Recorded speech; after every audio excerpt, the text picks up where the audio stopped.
my observation is that the filmmakers of substance need support. And the problem is the amusement park films, the Marvel type pictures, where the theaters become amusement parks. That's a different experience. And it's like, it's not even, I was saying earlier, it's not cinema, it's something else. You know, whether you go for that or not, but it is something else, and we shouldn't be invaded by it.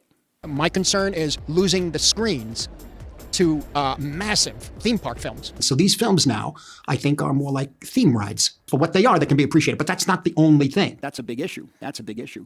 And we need the theater owners to step up for that, you see, to allow theaters to show films that are narrative films. तो ये आपने सुना director Martin Scorsese को. Martin Scorsese is concerned about cinema. He is afraid that cinema might be ending. लेकिन स्कोर्सेज़ी ऐसे पहले इंसान नहीं है जिन्होंने सिनेमा को लेकर कंसर्न दिखाया है. ऐसा पहले भी कहा गया है. 1908 में एक आर्टिकल रिलीज हुआ था called Coffin for the Theatorium, जिसमें कहा गया था that cinema is a fad. Producer David O Selznick ने 1951 में कहा Hollywood is like Egypt, full of crumbled pyramids. Roger Boussinot ने 1957 में कहा The cinema is dead. जब सिनेमा के 100 साल पूरे हुए तो सूजन सोनटैग ने एक ऐसे रिलीज किया called The Decay of Cinema. And lastly, Jean Luc Godard ने 2005 में कहा that cinema is over. और आज की डेट में that is 2023 में ये एक टॉपिक ऑफ डिस्कशन बना हुआ है that cinema is dying. लेकिन ऐसा क्यों हो रहा है? इसके रीजंस क्या है? यही सारे रीजंस हम इस वीडियो में डिस्कस करने वाले हैं. So the first reason behind the decline of cinema is Marvel को डिस्कस करने से पहले हम थोड़ा सा पीछे चलते हैं. लेट 90s में 1999 में एक मूवी रिलीज होती है कॉल्ड स्टार वॉर्स एपिसोड 1. कुछ सालों बाद एपिसोड 2 एंड देन एपिसोड 3. अब अगर आपको नहीं पता है तो ये ओरिजिनल स्टार वॉर्स ट्रिलॉजी जो 70s में रिलीज हुई थी उसकी प्रीक्वल है, पहले की कहानी है. क्रिटिकली ये मूवीज इतनी अच्छी नहीं थी बट बॉक्स ऑफिस पर बहुत पैसे कमाए. फिर उसी टाइम पर Lord of the rings trilogy release हुई, वो भी बॉक्स ऑफिस पर हिट हुई.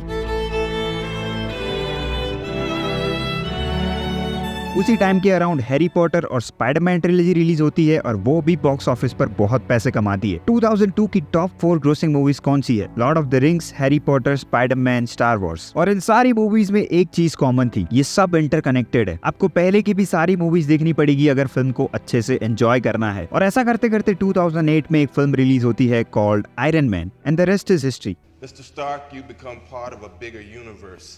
You just don't know it yet.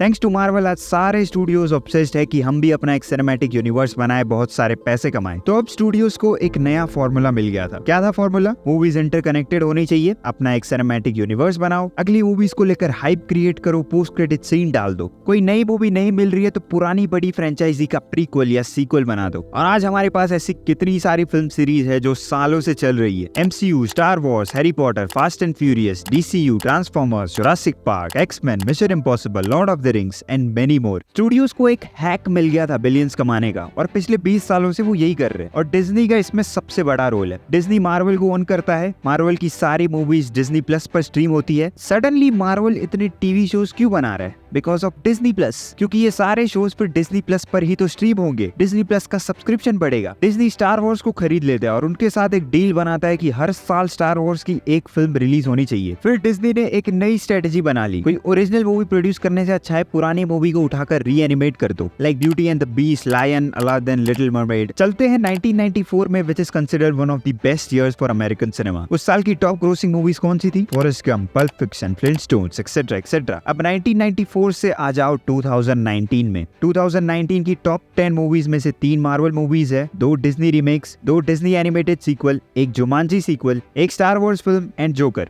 which is also a comic book film. अगर मैं पिछले डेकेड की टॉप 50 हाईएस्ट ग्रोसिंग मूवीज की लिस्ट निकालता हूँ तो उसमें से 47 कोई फ्रेंचाइजी या यूनिवर्स को बिलोंग करती है. सिर्फ 3 स्टैंड अलोन मूवीज थी. और इन फ्रेंचाइजी मूवीज का एक ही काम है, पैसे कमा कर देना. आप इसे कैपिटलिज्म या ग्रीड भी कह सकते हो. सुपर हीरो मूवी ज्यादा बनती है क्योंकि सुपर हीरो फिल्म सिर्फ बॉक्स ऑफिस से ही पैसे नहीं कमाते. फिर उनकी मर्च बिकती है, खिलौने बिकते हैं, figurines, video games, theme parks etcetera etcetera. तो हर जगह से पैसा आ रहा है. तो अब लोग थिएटर में से बिग बजट मूवीज देखने ही जाएंगे जो 14-15 साल के बच्चे को एक्साइट करती है. It would be great to see not only blockbusters on a big screen and franchise films on a big screen, but also what they consider now indie films. That's all I'm concerned about. Moving on to the next reason behind the decline of cinema. The evolution of the superhero has meant the death of the movie star.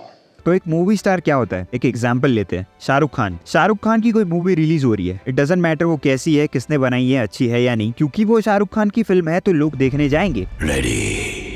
So Shahrukh Khan is a movie star. Franchise movies आने से पहले studios movie stars पर ही depend करते थे। Stars like Tom cruise, Tom Hanks, will Smith, DiCaprio etcetera etcetera, क्योंकि hero का चेहरा ही film बेचने वाला है। आप इन पोस्टर्स में देख सकते हो Tom Cruise, Jack Nicholson, Jim Carrey, सिर्फ इनका चेहरा है और मूवीज हिट हो जाती थी। लेकिन कॉमिक बुक मूवीज आने के बाद movie stars doesn't matter anymore. Anthony मैकी जो फैल्कन प्ले करते हैं वो बहुत अच्छे से इस बात को एक्सप्लेन कर रहे हैं that falcon is a movie star. There are no movie stars anymore.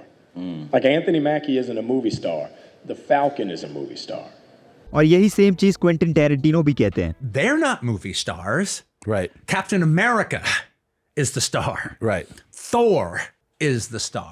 तो एक एग्जांपल लेते हैं क्रिस एवंस। क्रिस एवंस बहुत फेमस है for playing captain America, but that's it. End game के बाद कौन सी फेमस और अच्छी मूवी रिलीज हुई है क्रिस एवंस की? क्रिस एवंस की एप्पल टीवी पे कोई घोस्टेड फिल्म स्ट्रीम हो रही है जिसके बारे में किसी ने सुना भी नहीं है। ऑल्दो इस मूवी का मार्वल से कोई लेना देना नहीं है, फिर भी मार्वल के एक्टर्स इसमें कैमियो कर रहे हैं, मतलब मार्वल छूट नहीं रहा। थॉर को छोड़कर क्रिस हेम्सवर्थ ने बहुत सारी ड्रामा मूवीज रिलीज की है। आई बेट आपने एक भी देखी होगी। आरडीजे की कौन सी अच्छी मूवी आई है एंड गेम के बाद? Doctor Dolittle. Oppenheimer doesn't count क्योंकि ओपनहाइमर आरडीजे की वजह से नहीं चली है, वो चली है नोलन की वजह से। मेरा पॉइंट ये है कि बॉक्स ऑफिस हिट से आप मूवी स्टार नहीं बनोगे। हैरिसन फोर्ड जो जाने जाते हैं फॉर प्लेइंग इंडियाना जोन्स, उन्होंने रिसेंटली कम बैक किया एज इंडियाना जोन्स। 50 साल बाद बॉक्स ऑफिस पर बुरी तरह से फ्लॉप हुई, डिज्नी को 200 मिलियन का नुकसान हो गया। लेकिन टॉम क्रूज ने कम बैक किया तो उनकी मूवी टॉप गन फ्लॉप नहीं हुई। नेशनल रिसर्च ग्रुप ने एक सर्वे रिलीज किया था जिसमें उन्होंने लोगों से पूछा कि ऐसे कौन से मूवी स्टार है जिनका सिर्फ नाम सुनकर आप मूवी देखने चले जाओगे। Tom cruise was number 1 in that list. ऐसा कहते हैं that Tom cruise is the last movie star in Hollywood. हमारे पास कितने सारे स्पाइडरमैन हैं, कितने सारे बैटमैन हैं, फर्क नहीं पड़ता उसे कौन प्ले कर रहा है। All we want to see is that mask, और मास्क तो कोई भी पहन सकता है। Anyone can wear the mask. Box office hit से आप पॉपुलर बन जाओगे, सेलिब्रिटी बन जाओगे, लेकिन मूवी स्टार नहीं बन पाओगे। ऑस्कर्स 2005 की ये क्लिप है जो आज बहुत रेलेवेंट है। They like to say, oh, there's 100 stars out tonight. No, there's not. There's only 4 real stars.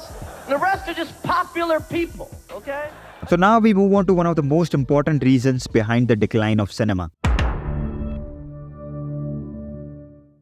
2013 में नेटफ्लिक्स अपना पहला ओरिजिनल शो रिलीज करता है कॉल्ड हाउस ऑफ कार्ड्स, और यहाँ से टीवी इंडस्ट्री में एक बहुत बड़ा चेंज आता है। टीवीज में कैसा होता है, हर रोज एक नया एपिसोड एयर होगा या फिर हफ्ते में एक दिन एक नया एपिसोड एयर होगा, लेकिन नेटफ्लिक्स पर सारे एपिसोड ऐसे ही अवेलेबल है। और फिर कुछ टाइम बाद नेटफ्लिक्स ने मूवी प्रोड्यूस करना शुरू कर दिया। कोविड-19 हिट किया, टिकट सेल्स ड्रास्टिकली नीचे गिरे, ओटीटीज का राइज हुआ। नेटफ्लिक्स की मोनोपोली थी इस मार्केट में, क्योंकि एक टाइम पे नेटफ्लिक्स का दूसरा नाम ही था ओटीटी। नेटफ्लिक्स के सब्सक्राइबर्स बढ़ने लगे, उनके शेयर प्राइसेस बहुत तेजी से ऊपर गए। नेटफ्लिक्स के सीईओ रीड हेस्टिंग्स ने एक इंटरव्यू में कहा था दैट नेटफ्लिक्स का सबसे बड़ा कंपटीशन है स्लीप। तो क्योंकि नेटफ्लिक्स इस मार्केट को डोमिनेट कर रहा था तो बाकी सारी कंपनीज भी अपने अपने स्ट्रीमिंग प्लेटफॉर्म्स लेकर आए, like Amazon, Disney, HBO, even Apple. 2022 में सारी स्ट्रीमिंग सर्विसेज लॉस बेयर कर रही थी एक्सेप्ट फॉर नेटफ्लिक्स। अब मैं ये नहीं कह रहा हूँ कि दुनिया में अच्छी फिल्में नहीं बनती है, ऑफ कोर्स बनती है, बट ओटीटीज उन्हें खा लेते हैं। अगर मूवी थिएटर में रिलीज हो भी रही है तो सिर्फ एक हफ्ते के लिए, ताकि वो अवार्ड शोज के लिए नॉमिनेट हो जाए। एक हफ्ते के बाद मूवी को ओटीटीज में डंप कर दिया जाएगा। और यहाँ पे टिकट प्राइसेस भी एक इंपॉर्टेंट फैक्टर है, क्योंकि अगर थिएटर में सिर्फ बिग बजट फिल्में ही रिलीज होगी तो उनकी प्राइस भी बहुत ज्यादा होगी। ऊपर से अगर कोई सुपर हीरो फिल्म हुई तो उसे 3D या फिर IMAX में देखो। तो 200 में एक फिल्म देखने से अच्छा है मैं 200 में नेटफ्लिक्स की पूरी लाइब्रेरी एक्सेस कर सकता हूँ। और नेटफ्लिक्स के पास तो कितनी मूवीज है, नेटफ्लिक्स इतनी मूवी रिलीज करता है ना, पूछो मत। 2021 में वार्नर ब्रदर्स ने 19 फिल्में रिलीज की। सेम ईयर यूनिवर्सल ने 21 फिल्में रिलीज की। पता है नेटफ्लिक्स ने कितनी रिलीज की थी? 158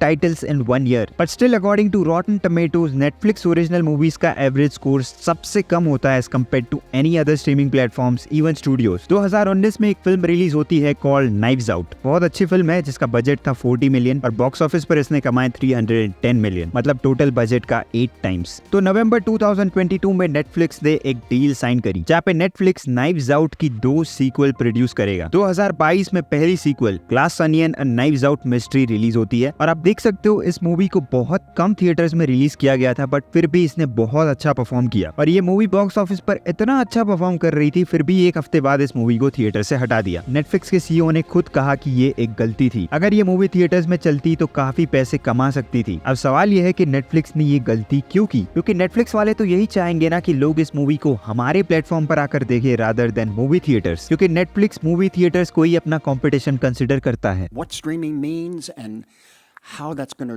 define a new form of cinema, I'm not sure. तो हमने रीजंस तो डिस्कस कर लिए, बट व्हाट नेक्स्ट? हम सिनेमा को कैसे बचा सकते हैं? फर्स्टली स्टूडियोज को फ्रेंचाइजी मूवीज बनाना बंद करना पड़ेगा, वरना मूवीज का वो कल्चरल इम्पैक्ट नहीं रहेगा। When you make movies that only make a ton of money and they're only one kind of movie, you begin to get a large segment of the population out of the habit of going to the movies. And then you begin to eliminate the importance of movies culturally. I'm gonna make him an offer he can't refuse.